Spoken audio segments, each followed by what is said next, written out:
தம்பி, நான் சொல்லுண்ணா. உங்களுக்கு பொண்ணு கிடைச்சிருச்சுப்பா. அப்படிங்களாண்ணா? ரொம்ப நன்றிங்கண்ணா, ரொம்ப நன்றிங்க. எவ்வளோண்ணா உங்கள் பிசி எவ்வளோண்ணா? இல்லப்பா, பணம்லாம் வேணாம். நீங்க போய் முதல்ல பொண்ணை பாருங்க, நம்ம அப்புறம் பேசிக்கலாம். சரிங்கண்ணா, நீங்கள் லொக்கேஷன் அனுப்புங்க, லொக்கேஷனும் நம்பர் அனுப்புங்க, நான் போய் பார்க்குறேங்க. சரிப்பா.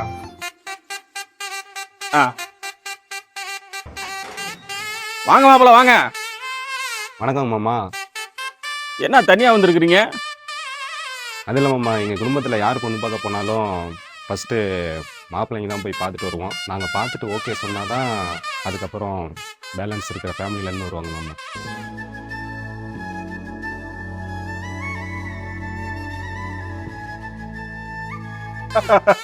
அப்புறம் மாப்பிள மாப்பிள்ளை காப்பி தண்ணி எடுத்துருவாமா.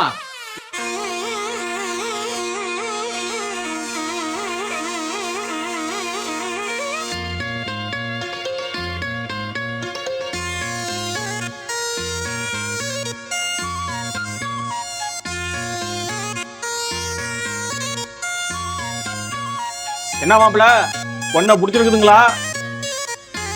மாமா, அந்த பொண்ணை எனக்கு ரொம்ப பிடிச்சிருக்கு மாமா. என்னப்பா மாப்பிள்ளைய பிடிச்சிருக்குதா?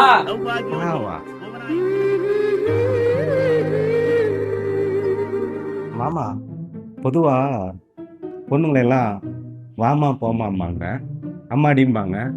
நீங்க பசங்களை சொல்ற மாதிரி அப்பாங்கிறீங்களே. அது ஒண்ணும் இல்லைங்க மாப்பிள, பையனை வெளிநாட்டுக்கு படிக்கதான் அனுப்பி விட்டேன். திருப்பி வரும்போது அவன் பொண்ணா வந்துட்டான். பெத்த அப்பனா என் கடமையை நான் சரி வட்டி செய்ய வேணாங்களா? அதனால தானே அந்த புரோக்கர் பேக்கிட்ட சொல்லி மாப்பிள்ளை பார்க்க உங்களை வர சொன்னேன். தம்பி, உங்களுக்கு பொண்ணு கிடைச்சிருச்சுப்பா. இதுக்கெல்லாம் அந்த புரோக்கர் பை தான் காரணம். என்னப்பா மாப்பிள்ளைய பிடிச்சிருக்கா? பேசி முடிச்சிடலாமா? அட போங்கயா, நீங்களும் கல்யாணமும்.